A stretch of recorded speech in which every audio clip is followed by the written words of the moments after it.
Hello and welcome to Goa 365's Story Behind the Story. Tourism sector is very important for Goa. It is the bread and butter of a lot of people in the state. And it is the goose that lays the golden eggs for a lot of people here. Especially given the fact that today the future of mining is very uncertain. So we've had a lot of complaints from the tourism sector in the past few years regarding infrastructure, regarding competition from other states, regarding various other issues. So now with the new government in place and the new tourism minister and the lot of changes as far as the authorities, the top guys are concerned, we want to discuss what could be the possible future of tourism in Goa in the next 5 years. So with me today in the studio are a group of people who are right at the top, who are very invested in the tourism industry in Goa. I would like to introduce them first. Ernest from Thomas Cook. Ernest, welcome to our show. Thank you. Vincent Ramos, Area Director, Taj Group. Vincent, welcome to our show. Thank you, Glenn. And Nilesh, Shah, my good friend from TTAG. Nilesh, welcome to our show once again. So I would like to start off with Ernest. Why? Ernest, you are involved with both local and international tourism and generally, so could you give us a feel of what exactly is happening in tourism now, given that we're just struggling to get out of the COVID induced paralysis in the industry? See, as I would like to say that initially now the domestic tourism is booming in Goa. Okay. We have people coming. It's not only like weekend tourism, but we have tourism across 7 days of the week, which is a good sign.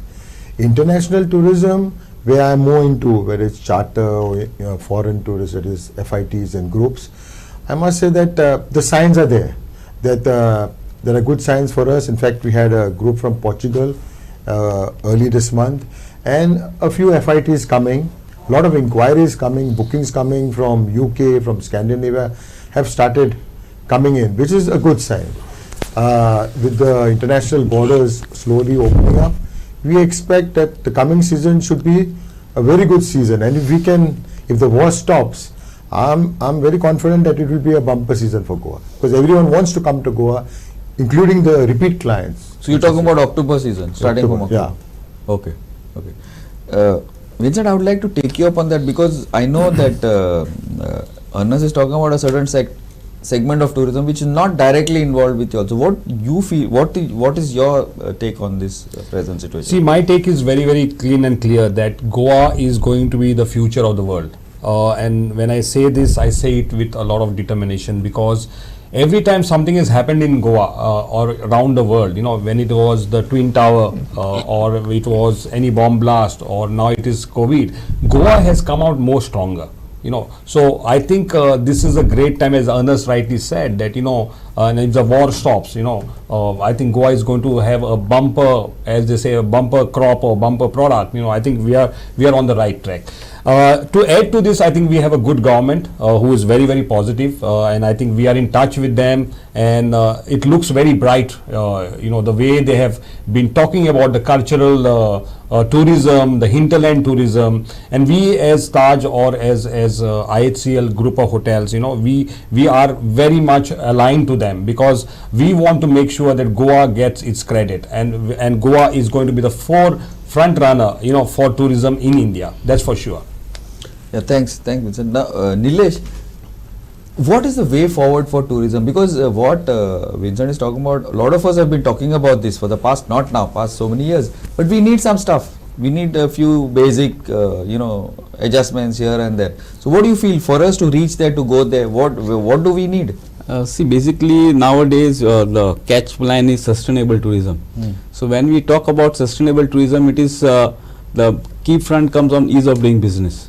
Because ultimately what happens, the players in the industry which are the existing, they are also facing lot of difficulties in day-to-day activities when they have to carry, because many times there are especially small operators or small hotels, their energy goes into in licensing and renewals and all those things. So that is one aspect. So which government has taken a good step. Yesterday itself they have declared that all services will be online. Besides that, earlier they have come out with the policy of 5 years tourism license, 5 years excise license. I think this is way forward in the industry for sustainability. And secondly, when we are talking sustainability, we are talking about overall, the people who are there in the industry, they thrive, and the ecosystem which is around also is able to maintain, so that the tourists which are coming in, they are continuously, there is no relaxation in that front. So on that front also, government is trying to have whatever the locker room or whatever we call all the beaches in Goa. They have an issue of procuring lands and the other permission, but I'm sure, I think that once that comes in, I think we'll see more of cleanliness in and around, and there has to be the accountability, because the beach cleaning is given by one department. If you come outside the beach, it is panchayat. So there has to be coordination with all those things. So this is where it will go a long way into the sustainability.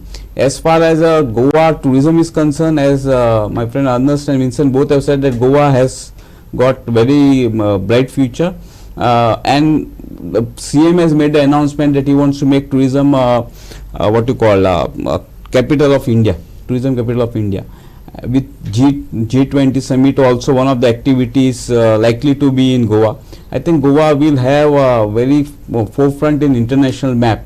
It's not that Goa is not, people don't know about Goa, but what happens, you require continuously the advertisement directly or indirectly. Like events like this will bring Goa in front, and you will see all international channel flashing Goa. So that will also create lot of buzz around Goa. I'll just take one more second on that. That Goa came frontline in 1984, as we are all aware, with Chogam coming into Goa. Yes. So similarly, such activities helps into Goa. So I think we are in right direction. Secondly, we have got a good tourism minister, in sense that he is from the industry. I would like to give one example. We have one challenge in the, they have done the online submission of the forms of tourism related. So yesterday we had a meeting, all of us were there when they launched thing. So when we talked to him that this one issue which is there, when we are submission form, the small hotels are taking a lot of problem, and there are certain challenges of the putting addresses which can be forwarded, which will not be good for the when we take international bookings. He said, immediately called and said, just resolve this right now. And so that proactiveness, I think, will go a long way into solving the challenges of the industry, and it will overall help tourism industry. Secondly, the one good part is, I think the agenda which is set is right and right front, and whatever suggestions which we gave are being looked into more positively way, and I think it will go a long way into bringing that vibrancy in Goa of domestic and international tourism both together, which is a must for Goa for their long haul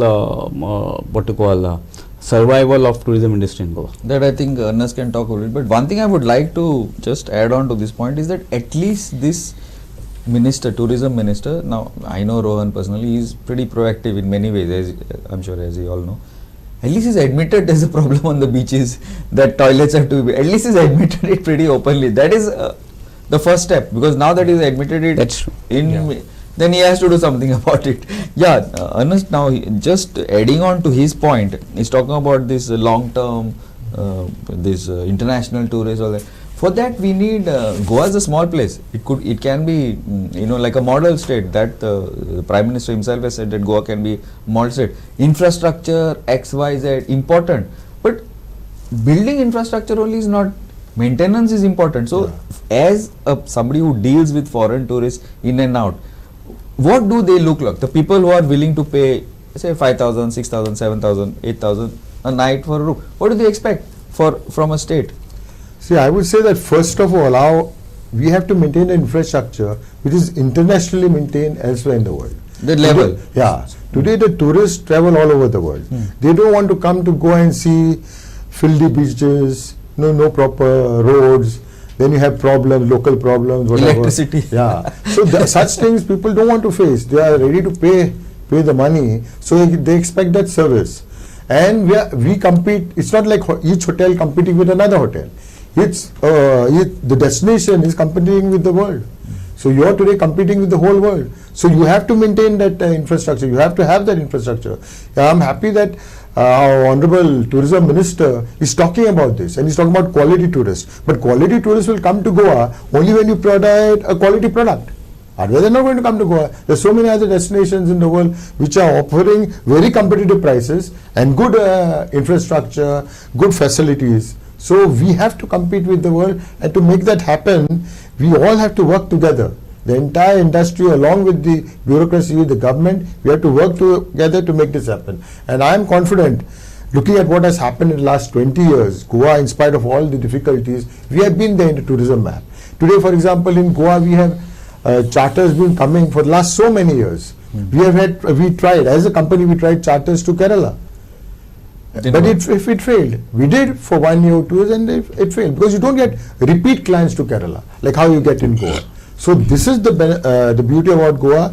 And Goa, if we can maintain what it is, maintain our infrastructure, also don't overbuild. We see a lot of things happening in Kalangot, Kandoli, a lot of construction, and we're destroying the area. People like to come for the serenity, and we have seen now people going to the hinterlands. For example, the Taj hotels have come up with the Amma product, which is not on the beach. But according to Vincent, I was talking to him, he said that they are doing very well. So there's a type of clientele who would like to go pay that money and stay in these beautiful properties across Goa. So I think we have to look at that and provide all the necessary facilities. You should make it easy for a tourist to come to Goa, and operators like us, hotels like us, to provide that service. That the government, I'm sure, government should not get into business, but it should, facilitate, pave the way. Now, talking about starting from hinterland, hinterland tourism today, see, in cities, we have very good roads, good infrastructure, but in villages, I don't know, you should be able to tell us. So, since you're there. Yeah, so Glenn, the thing is that there is something that is called a butler's tourism life cycle. Okay. And, it reaches a saturation, and I think we have reached that saturation. Now the point is that we have to reinvent ourselves, and that's the reason why we got into the hinterland. Now the good part is that the tourism minister, the chief minister are all talking the same language, that we have to get to the hinterland, we have to get into cultural tourism, we have to get into many other things. That it's not only the beaches. What happened in Croatia? They were first selling sun and sand, Then they said, let's sell life. Life is good in Croatia. So Croatia is a good model. Bali is a great model. Bali also the same thing happened. Bali at one time they were promoting in the yesteryears the women, and then they realized that they are doing the wrong thing. They reinvented themselves and they went for cultural tourism. So I think that cultural bit, and that's a good part. And right now we have the right man on the right job. We have the minister, as Nilesh and Ernest was saying, that that we were praying that we have the right man on the right job and at the top, because he has to understand, and this tourism minister understands, because he's from the industry. He said that we were standing around. He said, "I'm from the industry," and that made us feel so good that he understands our woes. He understands what we are going through, and he said, "Get it sorted out right now," and that is what you want. And as you rightly said, Glenn, that he said that there is a mess. Yes, you need to know where you are, and you need to know where you need to go. That is the most important thing. And once you know where you are, but if you live in a false world that everything is hunky-dory, everything is nice, you will never get there. So in that cycle, in that butler's this thing, there is two ways. Either you go up, with the cycle, or you go down when you are at the saturation point. So that is very, very important. So this is a natural phenomena, it is proved by all the management studies and things like that. And that is what Goa is. As I said in the beginning, that Goa is at that saturation point. We have done a good job. We have learned from our mistakes. As Ernest said, that 20 years we are there. It's not, I was posted in Kerala for 5 years. I know what Ernest is talking about. We have the right chemistry in Goa. And I think things are just going right. It's not for a debate purpose. What is right, what is good, and hence we are saying that we are not saying it for the sake of saying it. Yes, things are going well for all of us, and I think Goa has a great future till we understand that, and another good part of the government is that they want to take the private partners with them. and they understand that, as you rightly said, that they should not get into, they understand that, they said, okay, we want private partners, that's why they're involving the TTAG. The TTAG is the apex body, okay, and if they just listen to the apex body, which they are doing, I think there is no looking back for Goa. Absolutely, I totally agree with you, but let me be the devil's advocate on this little bit. I'm not asking you all to do that, but let me do that. Like, yes, but Goa, tourists are coming to Goa, tourists from everywhere, all sections of society are coming, the domestics, the taxis and the charters, and but that's because of Goa. I don't know how much of a, how much of a part the government has had to pay in this. Now, just I'm also absolutely with you, Vincent. I'm very, very positive, very, very optimistic about Goa as a state, as a people. But today the government also has to take responsibility, because ultimately, if Goa does well, it's good for them personally and also revenue-wise.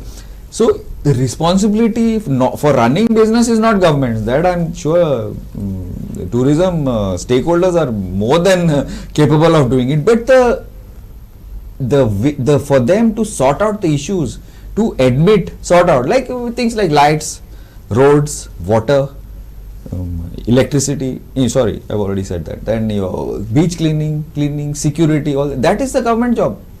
If it does that much, then I think probably Goa could possibly be compared to one of the, may not be the top tier Europe, but at least the sort of middle level. But that is important. Still now, there have been steps, 2 steps front, 1 step behind, 2 steps. Hopefully, it will be steps, because Rohan, I'm sure, is a very good, very enterprising, dynamic, and so is the Chief Minister. Hopefully, in his second term, he can do somewhat better than what we probably did in the past. So many. When we talk about the foreign tourists, why we require foreign tourists? Because it's a mix which we require always. And again, every time I've been telling that one domestic tourist stays for 3 nights to 2 nights, while internationally anywhere between 11 to 21 nights. So that cascading effect is itself helps quite a lot to the overall sustainability of the tourism industry in Goa. So what we are looking from government is, that is one issue. So marketing, look into industry point of view. Secondly, what we are looking, we have given few requests to the government that free visas which they announced, that should be continued for. That's, I think, stopped now. No, it's not stopped, because it's up to 5 lakh tourists. So I think it will continue. The minister, because it comes under the center. So Tourism Minister Kishan Reddy ji had promised us that he will continue that. So that needs to be continued. Secondly, for getting the tourists from UK, which is a natural people coming into Goa, big number earlier used to come in. The e-visa, they are not giving e-visa yet from UK. So e-visa needs to be start on priority for UK. They have given 158 countries which they are giving e-visa, but UK is not part of it, maybe because of bilateral, but we have to sort out that issue in next 2 to 3 months. Then secondly, what we are talking about is, certain lending permissions which they are lending waivers, which in budgeted they have announced it. So that has to come into practical, which will help making our product more competitive in the international market. Secondly, the whatever areas are there, like beach cleaning, or we are talking about garbage maintenance. You forgot taxis. I will come on that. Roads, all these things, there has to be proper coordination within the departments. Like you were saying that Panjim roads are good. If you go to see Panjim roads are also quite bad. So there are a lot of there. So these are the basic things which are required for any tourism industry is concerned. As far as the transport is concerned, we were talking to the government that they have in the budget they have 30. They had 30 kadambas. They are getting another 20, and they are looking at another 100 kadamba bus operated. Now this has to be channelized to each and every village of Goa. So which will help not only tourism industry, but the people working in interiors, they can come in the city and work and go back. Because if you see in the industry, we don't see a lot of Goans working. We see people from outside are coming in, because Goans ultimately will like to go to their place after their work is done. So that can solve quite a lot of problem. It can help Hinterland tourism also in big way. So that has to be activated big way.